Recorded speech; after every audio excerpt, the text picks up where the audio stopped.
Manyak sözü ilə mneniye sözü bir kökdən gəlir. O qaqalarımız deyir, mən mneniyam. Bax o mneniya nədir? Əslində o fikri, düşüncəsi, həyat tərzi deməkdir. Manyak söz isə ağıldan kənar, düşüncədən kənar deməkdir. Bəs bu ikisi hardan gəlir?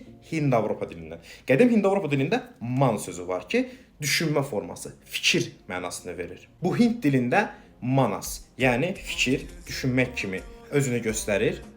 Avropa dillərində isə məsələn ingilis dilində mind formasındadır və yaxud da ki meaning, yəni məna.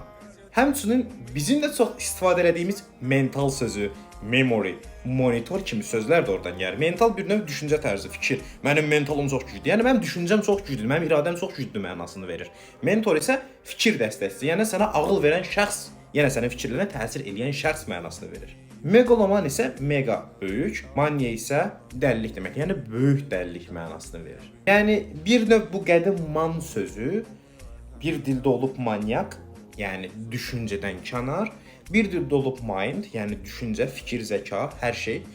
Bir dildə olub mental, memory, yaddaş, mental düşüncə tərzi, monitor, mentor. Bu qədər formalara yayılıb. Bəs bir forması da var əslində.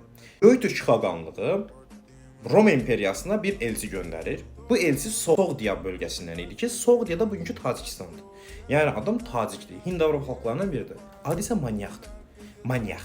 Həmçinin manyak gəlir İstanbula və Roma imperatorluğu ilə danışır, Göytürkləri və Romanı yaxınlaşdırıb, birləşdirib Sasaniya qarşı döyüşməsinə şərait yaratmaq istəyir. Nəysə, məsələmiz o deyil. Bu adamın da adına baxır ki, manyakdır. Manyak bəs nədir? Boyunbağı. Yəni bu böyük ehtimalla başqa bir dildən gəlir və yaxud da ki, başqa bir kökə sahibdir. Böyük ehtimalla boyunbağıdır, o da dəqiq deyil.